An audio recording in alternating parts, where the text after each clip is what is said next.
gentlemen, welcome to another live edition of Blacklisted Radio. It's good to be back. I am your host. My name is Doug Owen. I am the senior editor of blacklistednews.com. You can find everything that you need to be part of the show at blacklistedradio.com. That's our website. That is the mothership. You can find exclusive content, cool stuff, interactive chat room, lots of things to be part of the show. You can, of course, text us. Great way to really hit me up at any point in time. When you have something on your mind, just go to 512-222-3067 on your phone. Text us a message, or you can leave a voicemail. Sometimes we play those on air. You can also talk to Ken, the producer of this show. He's behind the glass there waiting to take your call at 800-313-9443. And your mic is too hot. Way too hot. Way too hot for you, man? Okay, let's see. Let's see. Audio outputs. Let's set up the audio. I knew something would happen whenever I messed with the show settings before the program. You're good. Yeah, that's good. All right. Thanks, Ken. There you go. Ken's always in there in the background, making sure things are working. And that's one of the great things about doing the show on the radio here with Republic. All right, guys, let's just jump right into it. We have, something that is to be expected. It is one of the jobs of the President of the United States to go out there and hawk military weaponry. He is the gun runner-in-chief, Donald Trump. He's on a 10-day visit to many countries, Israel, France, Belgium. He is in Saudi Arabia. We got to see some really interesting imagery, video coverage of, the Bedouin tribalistic thing where you dance around with the swords, all of that, which, it brings me back to just a little over a decade ago, watching George W. Bush there back then doing the same type of thing. A record, depending on who you ask, about $380 billion weapons deal was transacted. It's over a 10-year period. People are saying 320, 340. We'll just say 380, and I'm sure it's going to be over budget, just like most things. But we have Saudi Arabia, the number one importer of weapons per capita in the world. Nobody imports more. And, well, while Donald Trump was there, a lot of things happened. One of which was he gave a speech about terror. He dissed Iran. Here's a quote: "Starving terrorists of their territory, their funding and the false allure of their craven ideology will be the bias for defeating them, but no discussion of stamping out this threat would be complete without mentioning the government that gives terrorists all three: safe harbor, financial backing, and the social standing needed for recruitment. It is a regime that is responsible for so much instability in the region." I'm speaking, of course, of... Now, who does that sound like? Who would Donald Trump be speaking of? Would it be Israel? Not so much. Well, that they do fit. Saudi Arabia itself, is the country that during the run-up to the 2016 election, Donald Trump pointed out as being one of the biggest funders of ISIS and terrorists. So probably not them, because he's in their country. Of course, Iran is the bad guy, the bad hombre that Donald Trump speaks of. From Lebanon to Iraq to Yemen, Iran funds arms and trains terrorist militias and other extremist groups to spread destruction and chaos across the region. For decades, Iran has fueled the fires of sectarian conflict and terror. It is a government that speaks openly of mass murder, killing all the Jews. We've heard that and debunked it here on the show, but that meme continues in this speech, vowing the destruction of Israel, death to America, and the ruin from many leaders and nations in this room. Now, the genesis of this Iran controversy goes back to the spy masters of the 1950s, the coup d'etat under Kermit Roosevelt, where the CIA ousted Mohammad Mossadegh back in 1953, and brought about the Shah, brought about a secret police, the Savak, that tortured and enslaved, imprisoned moderate Iranians, and then we saw the Ayatollah Khomeini come to power in the 1970s, and of course, the CIA blames a lot of that on Jimmy Carter, bad foreign policy, and the U.S. government has never gotten over it. Of course, Iran, they do have ties to Hezbollah. They do have ties to Lebanon. And, you can't blame them for, trying to expand their sphere of influence. They're doing a lot of business with the Russians. They don't buy military-industrial complex stuff from Raytheon or from Lockheed Martin. They buy it from Russia and probably China in the very near future. A lot of deals going on there. So this isn't surprising. It's not shocking or really news that the U.S. president goes to other terrorist nations and kowtows to them.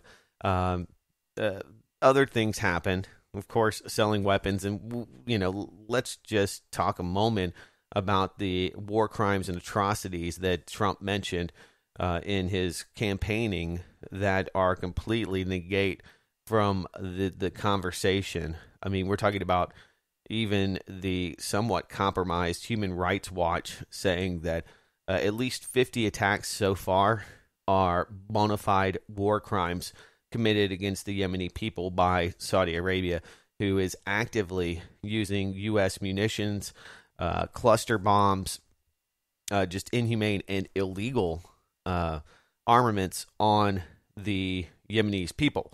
So that's, of course, absent from the conversation. Now, I don't know how many of the Donald Trump voters out there are starting to feel a little bit more disenfranchised. We put up the full speech in its entirety on blacklistednews.com, so you can, some of you have probably watched it.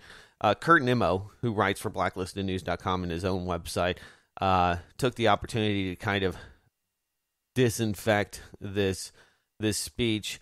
And, of course, a fringe neocon, somebody that has become very close to the Trump administration, wrote this piece. A guy by the name of Miller. He's a good friend of David Horowitz. Stephen Miller, who's the senior policy advisor to Donald Trump, and he's an ally and former Breitbart executive. So he's a buddy of Steve Bannon's. I mean, classical neocon Trotskyite. Wrote this speech. I mean, it might as well have been from Israel's mouth to the ears of the world. And, kind of disappointing. Really, really disappointing. More people are caught up with, whether or not Melania would wear her headscarf. And, oh, it's so bold. She showed those Saudis. Anyway, when you're talking about the arbiters and harborers and funders of ISIS and terrorism, it's none other than the Israelis. It's kind of Freudian, but not really. But more importantly, because I think that their influence is much larger, would be Saudi Arabia.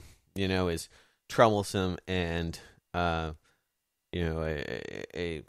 strategic ally as Israel is. Their sphere of influence, the amount of money. I mean, they basically are funded primarily by the U.S. government, to the tunes of billions of dollars, probably over $1 trillion in the aggregate that we give to the Israeli people. Now, Saudi Arabia sees the writing on the wall. We've talked about, the estimates that it will be bankrupt within the next 6 to 7 years.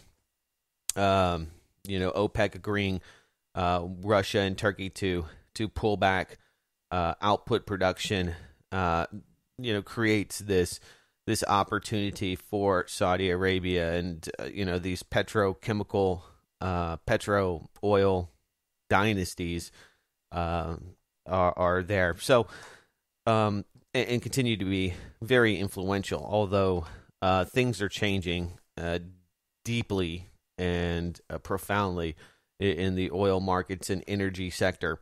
So Trump dissed Iran, danced with the Saudi wolves, inked the largest arms deal in history, this on the toes of the Iranian President Rouhani being reelected.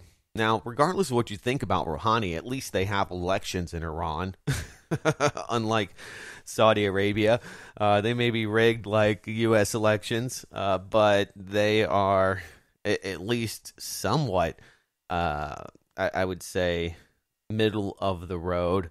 They do have a diverse ethnic group of people, or different ethnicities and different religions. You have Christians there that are not, they're not killed like they are in other countries and beheaded like they may find themselves in a place like Saudi Arabia.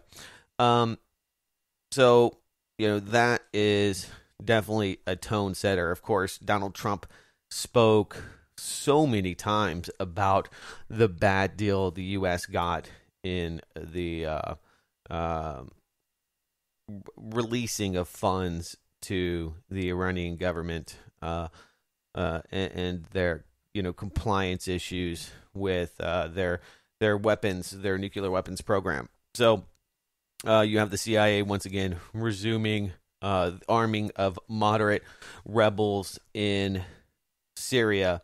When you talk about what's changed under Trump, the whole idea now being on the table of openly arming the CIA rebels, I mean, that's jumped the shark, not to mention the fact that we now have these safe humanitarian corridors, aka a no-fly zone, that is being implemented by the United States, NATO, with the careful watch of the Turks and the Russians. So this is kind of to be expected. Interesting Harvard study shows that there is an unprecedented anti-Trump media bias, except for when he bombed Syria. Now, this really is illuminating. Of course, the mainstream media doesn't care that Donald Trump has Goldman Sachs running our economy. Some of the people that, voted for him, listen to all of the, name calling and the mentioning of Hillary Clinton being on the Goldman Sachs payroll. I mean, just look at the appointees under the Donald Trump administration, and I don't know. There's like at least 15 to 20 Goldman Sachs guys. So more of the same.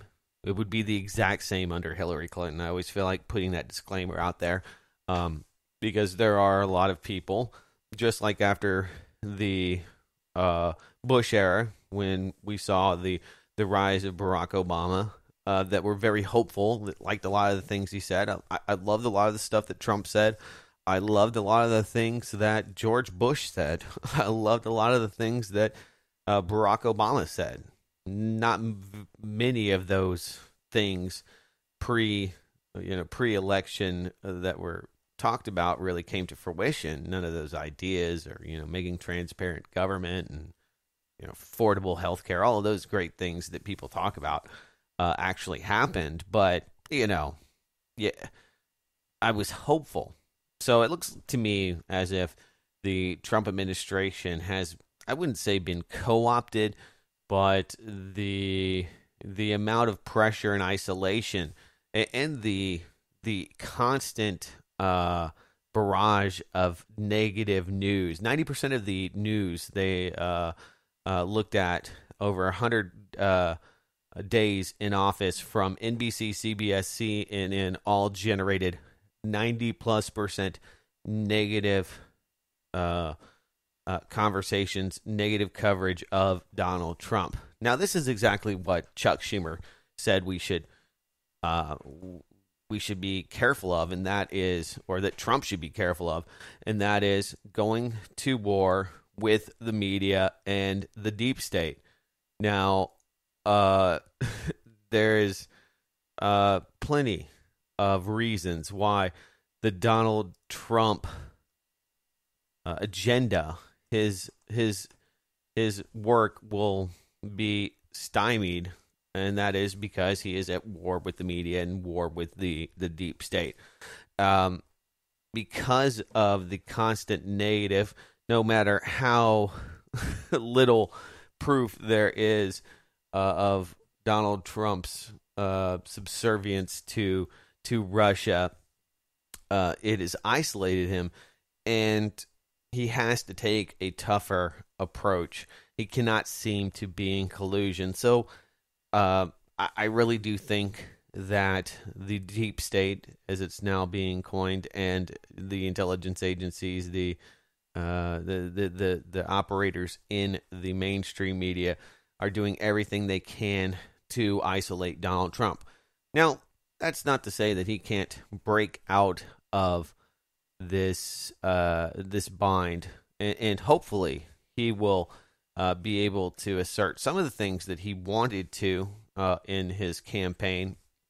That I really hope for.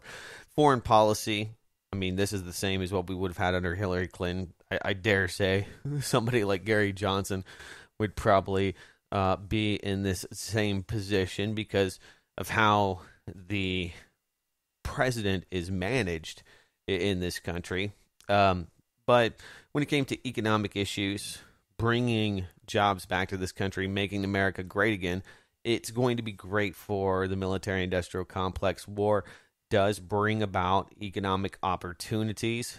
If you thought that World War II was great for kickstarting the U.S. economy, then you may be a big fan of World War III. And, Donald Trump was able to get the Saudis to invest $20 billion, some estimates of $40 billion in the U.S. economy while he was there. So some quid pro quo, obviously, when it comes to that. Also, while in some interesting timing here, while in Saudi Arabia, the Saudi Arabian and UAE government have decided to give $100 million to Ivanka Trump's.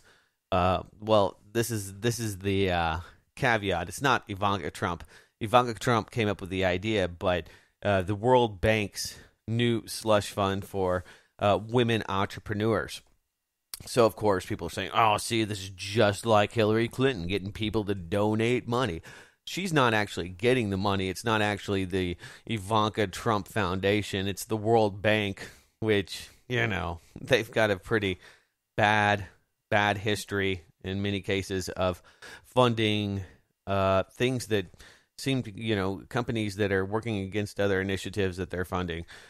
Helping big logging companies in the rainforest at the same time trying to save the rainforest. So there's some hypocritical business dealings. Of course, the World Bank and the IMF are engines of empire and can be used and have been used over the last 50 years since the inception, coming out of Bretton Woods, to empower U.S. corporations to operate in other countries around the world. Think about the United Fruit Company. There's plenty of examples of really, really heinous dealings, especially with leftist paramilitary protectors for these companies. Usually, that's where the genocide, the mass murders occur.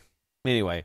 I guess my point being is that giving money to the World Bank is probably as bad, if not worse, than giving it to Hillary Clinton, which is somewhat arguable. Anyway, coming on of all of that, people are going to say, well, did Donald Trump do a good job? I imagine the mainstream media is going to be very happy about this, quite honestly.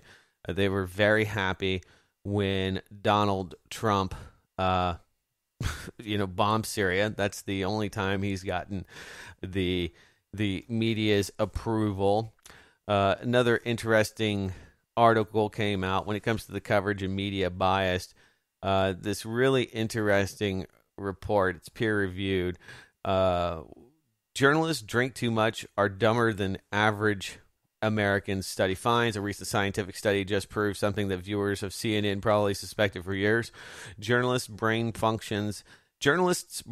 function at a lower level than the rest of the population. A study conducted by neuroscientist Tara Swift and the London Press Club determined that the highest functions of journalists' brains were operating at a lower level than the average population due to dehydration, self-medicating, drugging it up and drinking it up, and fueling their brains with caffeine and high-sugar foods. However, the pressures of the job are not affecting journalists' ability to endure and bounce back from adversity in the long term due to a belief that their work has meaning, according to a press release from the London Press Club. And, of course, these people do definitely believe that they're self-important, but when it comes to reading teleprompters, probably good at it.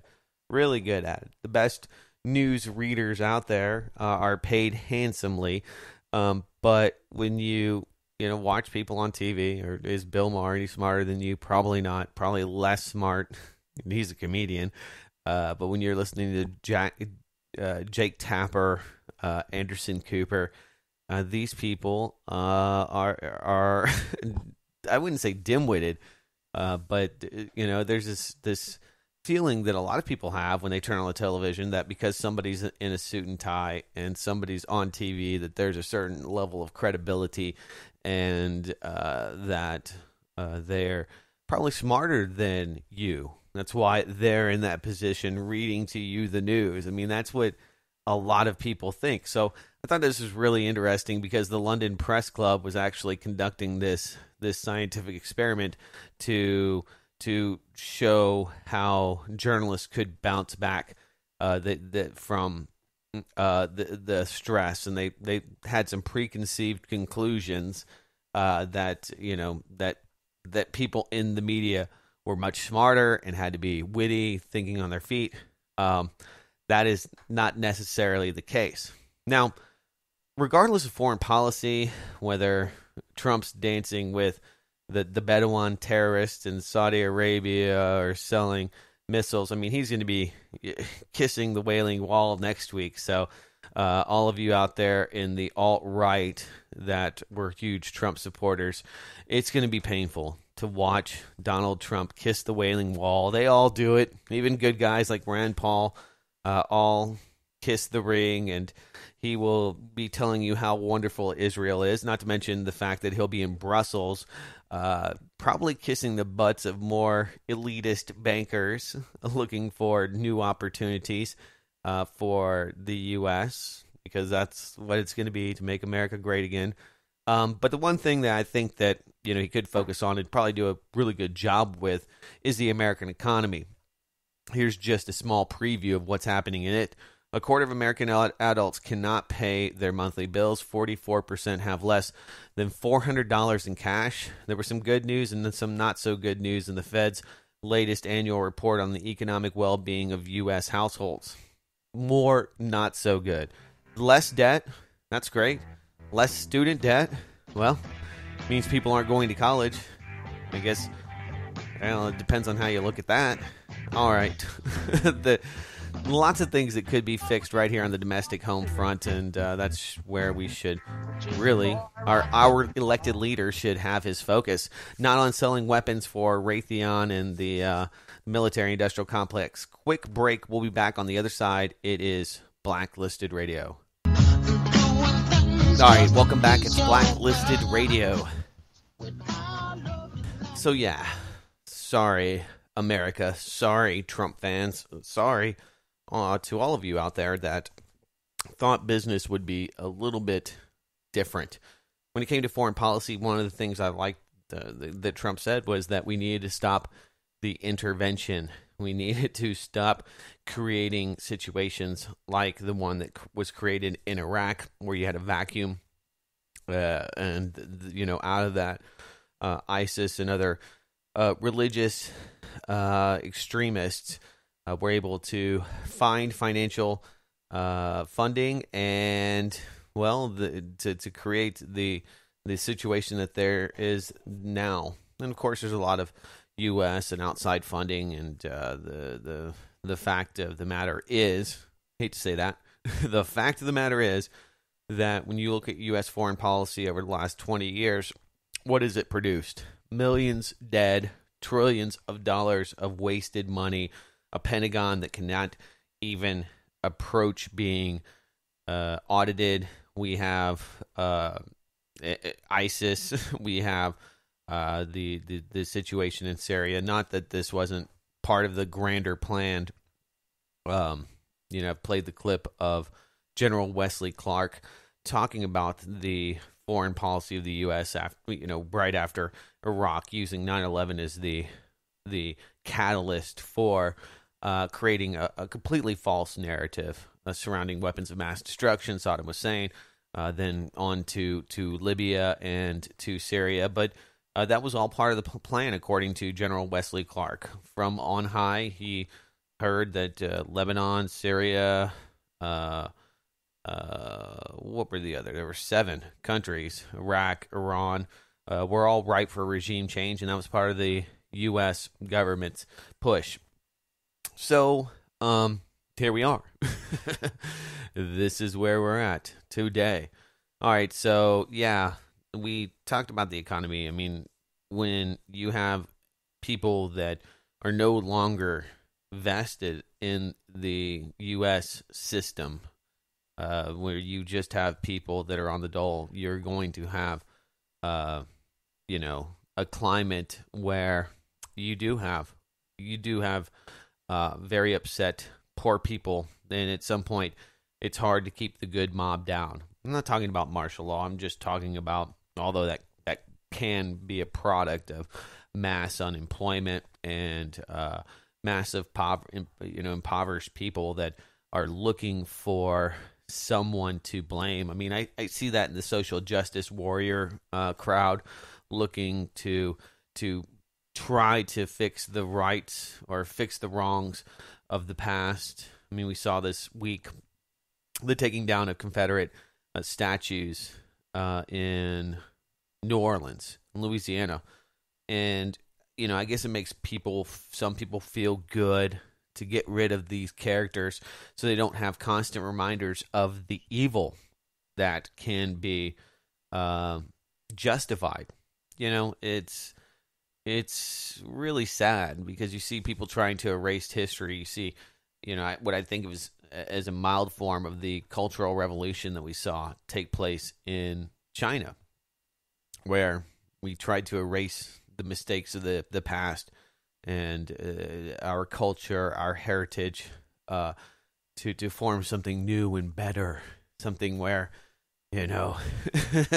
we play the pronoun game and everybody, creates this Stasi gotcha society where we're all just nitpicking at what people are saying, no matter how unproductive and really, I think, pointless it is.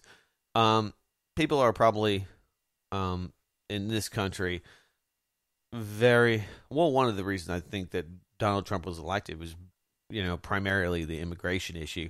Foreign-born workers now account for 17% of the U.S. labor force. So let's just say 1 in 5 people are foreign-born now working in the U.S.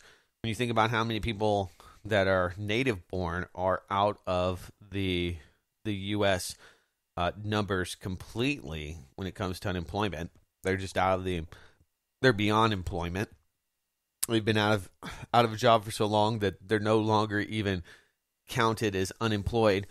And, this is another, I think it's going to be a spark that will light that is starting to light what I wouldn't call a revolution, but really a situation where you have people that do start looking at their fellow human beings here on planet Earth as the problems rather than, an oppressive and overextended government, because that's what we have. People are being taxed to death, and that's killing business, small business, and jobs in this country. And then when people are, scrambling, working 2-3 jobs, trying to to stay afloat, you're going to see a lot of xenophobia. You're going to see a lot of people that are blaming people in this country. I mean,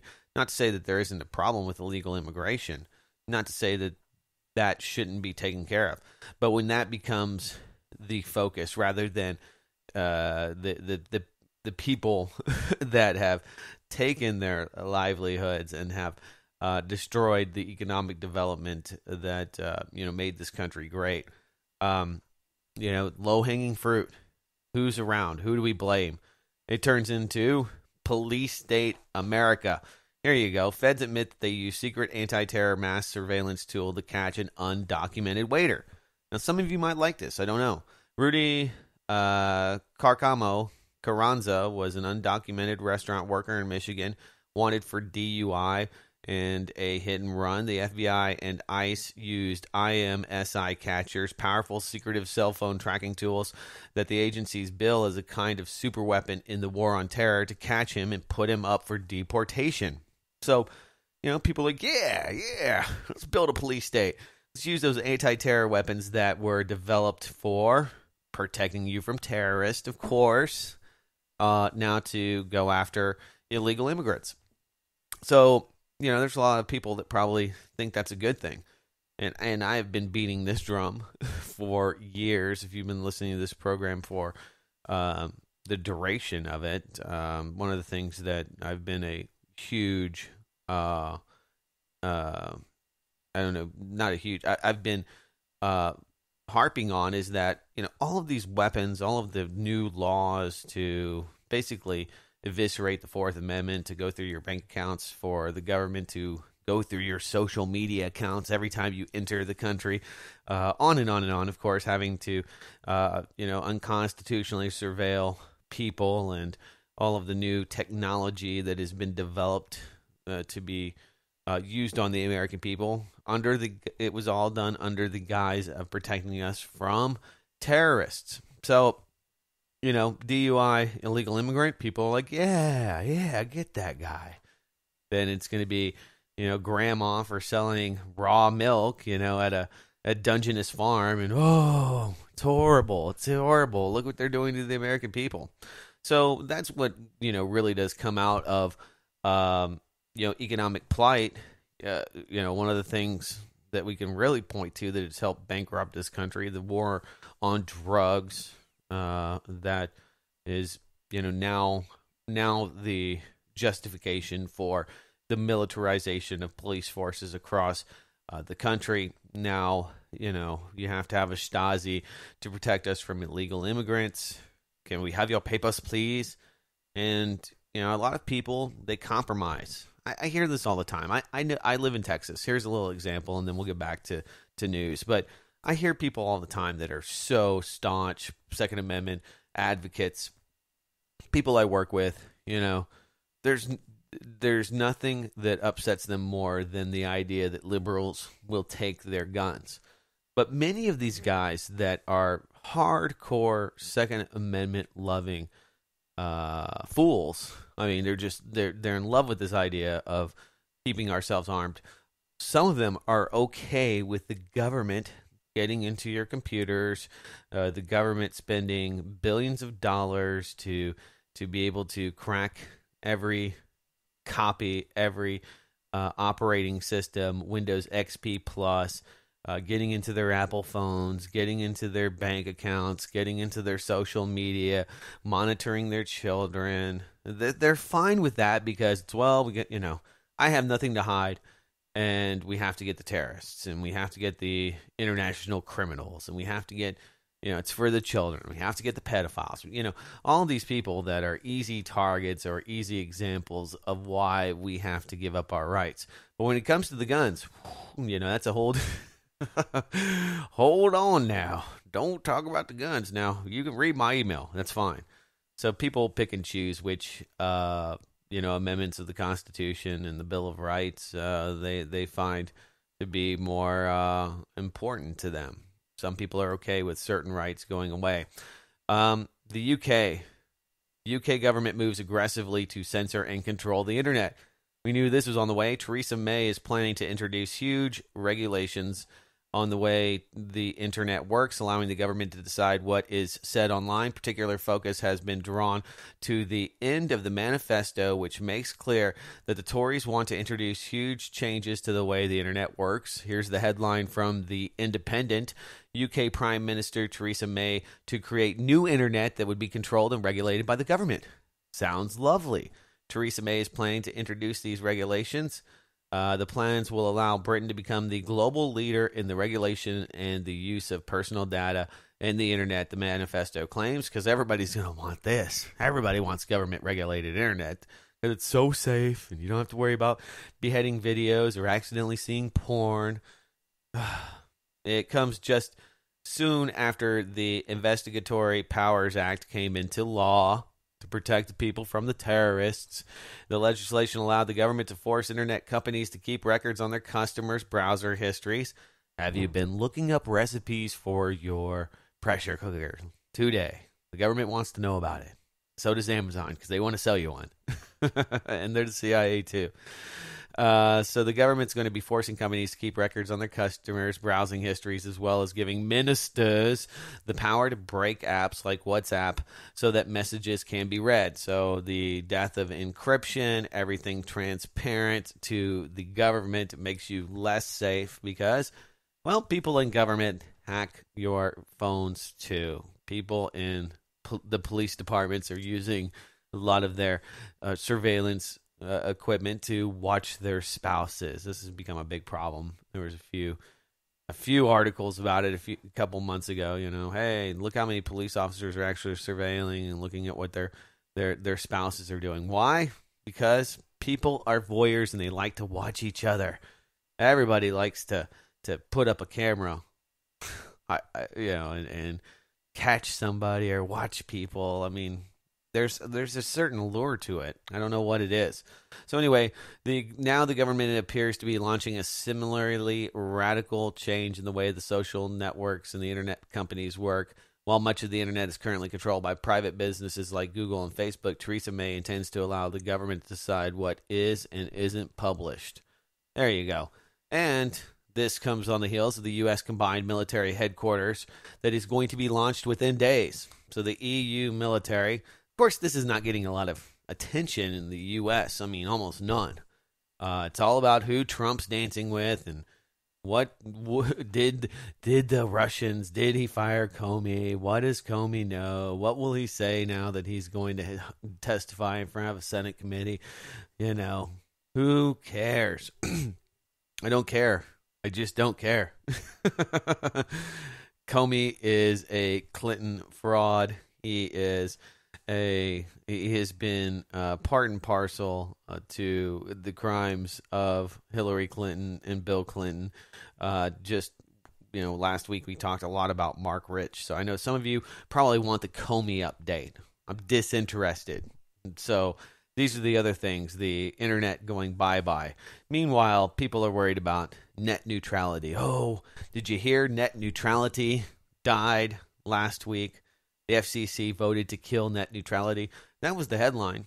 We start reading into the story. They didn't really kill net neutrality. Now they voted across partisan lines, which now means that they're going to open up the idea to actually having a free market internet. You know, the genesis of this net neutrality is that you have lots of internet service providers that were saying, "Hey, look, Netflix, you know, you're going to have to pay for all the extra bandwidth that you're using. If you're using 3 tiers of our 4-tier router every night, you know, you're going to have to pony up some money because you are blocking the pipes." Oh my God. The idea that when somebody wants to, occupy 50% of the internet with their streaming video content, that they would be asked to pay a little bit more just seems shocking to all of you out there. And so, of course, net neutrality becomes this, this idea that all packets are treated the same. And I mean, that's just not how the internet works. And understanding the layers, packet traffic, different tiers. It's always been a tiered system, and this is really a push by companies, especially Netflix, Amazon Prime, Hulu, others that are utilizing 75% of the internet in the evenings when people are getting home and binge watching whatever it is on Amazon they like to binge watch. So while all of that's going on, while Americans are feeding their heads full of Hollywood propaganda, the beat goes on. The European Union leaders plan to move forward with the creation of the EU military headquarters within the next few days. Remember, this was conspiracy theory. It would never happen.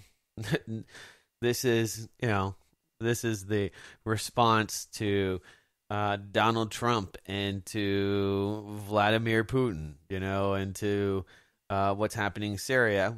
The EU is creating its own military. The plans to set up a joint military planning and conduct capability MPCC facility was agreed upon by all 28 members back in March, and it had been stalled by British objections to the facility having an operational military role.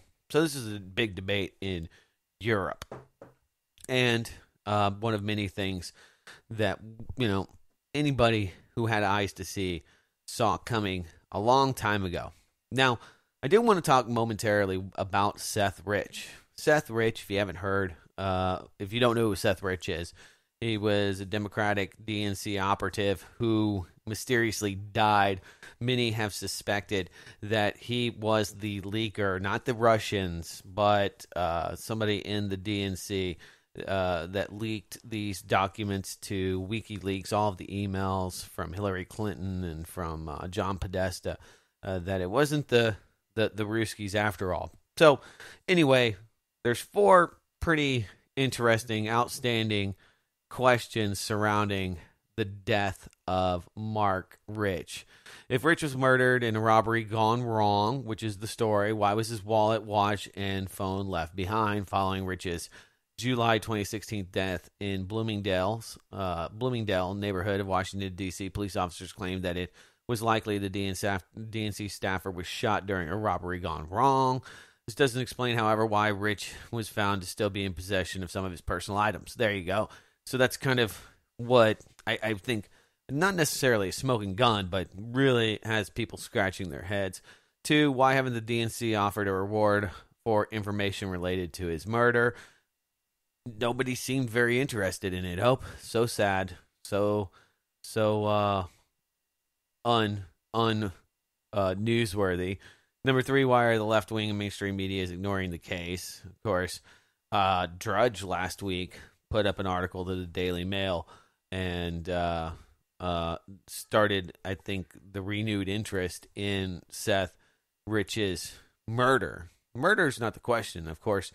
The leading, I guess, conspiracy theory would be that he was assassinated by operatives of Hillary Clinton and the DNC.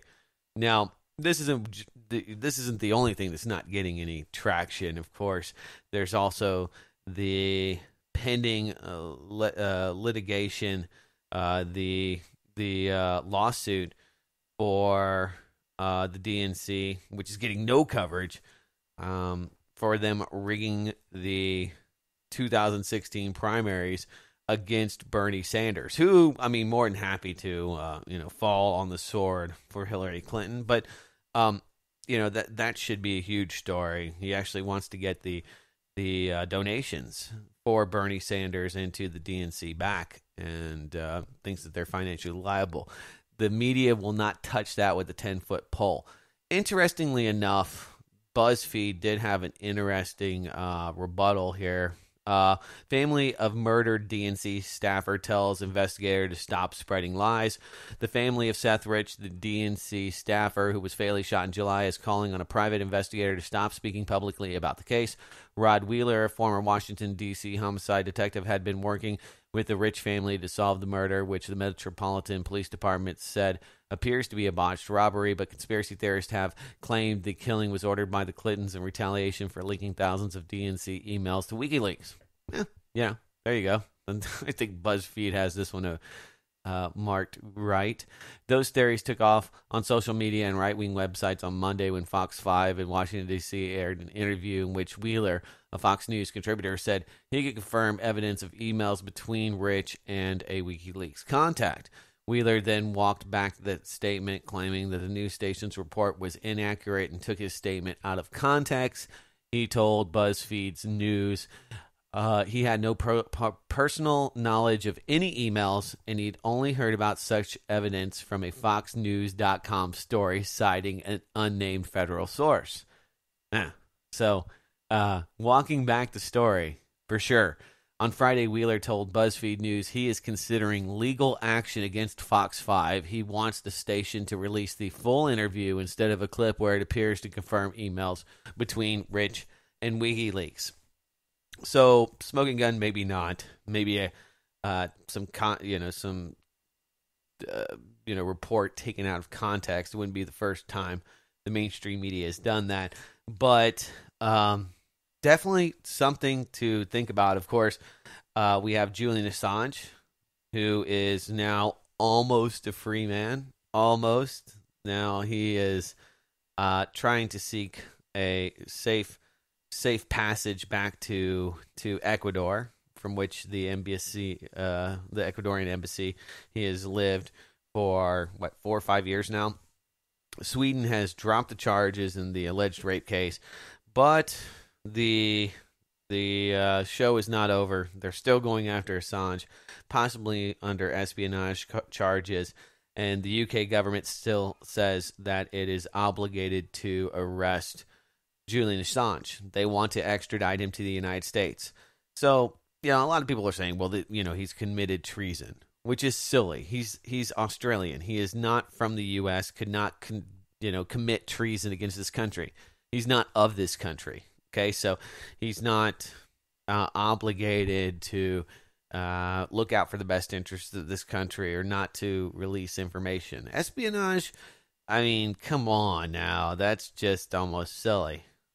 We do have now Bradley Manning, now Chelsea Manning, who has been released, who is now a free woman. She will be on the cover of Vogue magazine. Pretty, I just think, all of these people like Caitlyn Jenner and, Chelsea Manning, I mean, all these women's magazines are like, hailing these dudes as, women that are better than them. These are your icons. These are your, sex symbols, and they used to have junk and they got it chopped off and put inside of them. And now they're women. Whatever. Doesn't matter. Doesn't matter to me a bit. You can do whatever you want in a free society. I just don't have to necessarily understand or really care about it too much. But I've said that often. Guys, quick break. We'll be back on the other side. Final segment awaits us in moments. It's Blacklisted Radio.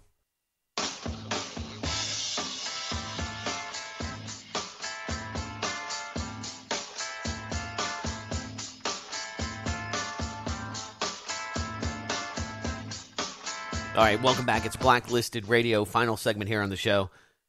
So, yeah, well, when things go awry, when terror is prevalent, we have to take over the internet. We have to sell lots of weapons, lots of bombs. It seems that, peace sells, but who's buying? The main purpose of being the U.S. president is to be an international drug runner. Barack Obama did it. George W. Bush did it. Bush Sr. did it. And Donald Trump's doing it. It's not that shocking. So, what to do?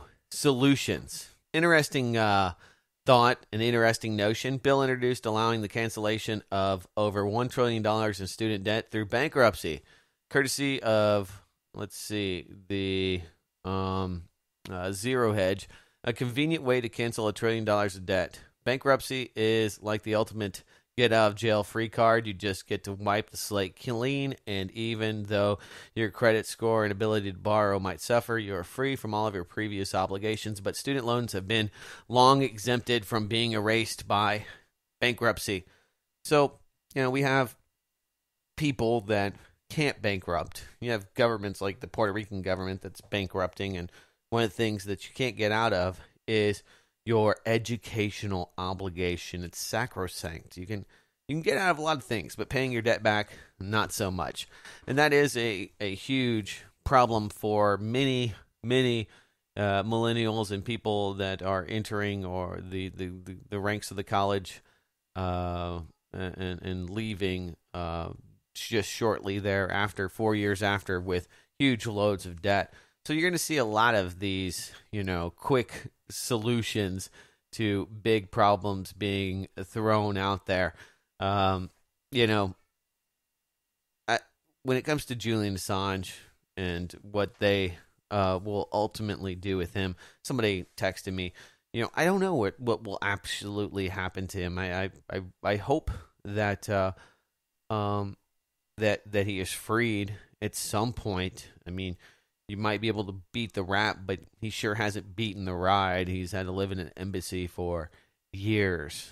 And all to expose the fact that the U.S. government is secretly spying on people. Unfortunately, not enough of you out there care. And to bring us things like this new Athena program. They just released this new batch of Vault 7 that shows the CIA targeted all versions of Windows. Should be, huge revelation, and I guess it was when Edward Snowden and Julian Assange and those people were in the limelight. Here, years after, people don't seem to care about it as much. So what happens when you have a disarmed population and a government that has just exceeded the amount of debt that it can create? You have what's happening in Venezuela. If you haven't seen the striking video, go to blacklistnews.com and check it out. Venezuelan police unleash devastating water cannons on protesters. Leaked audio now shows that even one general, this is just the one they caught on camera, said that they're planning to have snipers to control the populations of disenfranchised and starving people. So socialist paradise turns into a very, very bad situation in just a few years since Hugo Chavez passed away. Guys, that's my time. Man, this show flew by. I want to thank all of you for supporting the show. Go to blacklistedradio.com. Do that. We'll have the post-produced podcast commercial-free available for you on the website in the very near future as well. And for all of you out there, thank you for listening to this program. I'll be back next week for another live edition of Blacklisted News Radio. Hope you will as well. Take care.